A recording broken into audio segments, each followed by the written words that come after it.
موږ یې عذر هم قبول کړی دی خاورو کې دی او په هغه خوږو ملګرو کې او د درس په کسانو کې یو زموږ قدرمن والد صاحب و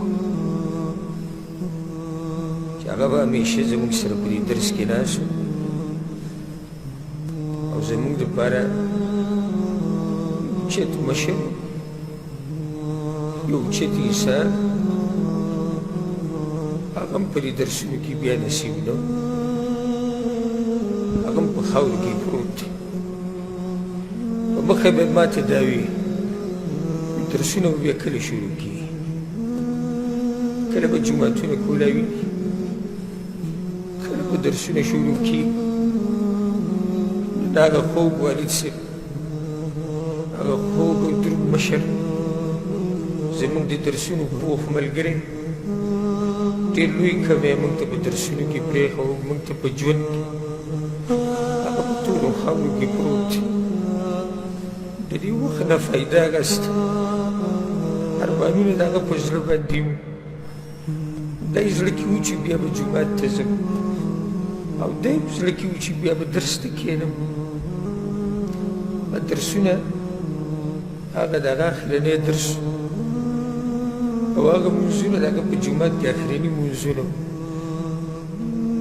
الله سبحانه وتعالی دې د هغه قبر د جنت باغچه وګرځوي والله سبحانه وتعالی د هغه په قبر باندې د رحمتونو باران راووري الله سبحانه وتعالی دې ورسره زموږ ملاقات په جنت کې وکړي والله سبحانه وتعالی دې د دې درسونو اجر هغه ورکړي کوم تربیت چې هغه زما کړی دی کومه طریقه چې هغه ماته ښوولې ده کوم میشن چې هغه ماته ورکړی والله دې ماته طاقت راکړي چې دغه میشن مخکې بوځو والله دې د هغه واړه او لوی ګناهونه دې ورته الله ټول وبخي او ټولو ملګرو ته دا خواست دی چې کوم مسلمانان مړه شوي دي د هغوی دپاره دعاګانې غواړئ په دې ورځو کې ډېر خواږه ملګري زموږ نه لاړو ډېر مشران زموږ نه لاړو ډېر نږدې نږدې انډیوالان زموږ نه لاړو ډېر زړه ته نږدې خلک زموږ نه لاړو په قبرونو کې پراته دي هغوی ته دعاګانې کوي په موږ باندې حق دی الله سبحانه وتعالی موږ او تاسو له یو قسمه بیا ژوند راکړو ورب الکعبه زه تاسو ته دا وایم چې د درسونو کې بیا ناسته دا د رب العزت موږ له بیا ژوند راکول دي د دې ژوند نه فایده واخلئ د دې وخت نه فایده واخلئ انشاءالله زموږ درسونه به په هغه ترتیب باندې د سوالاتو جواباتو نشست او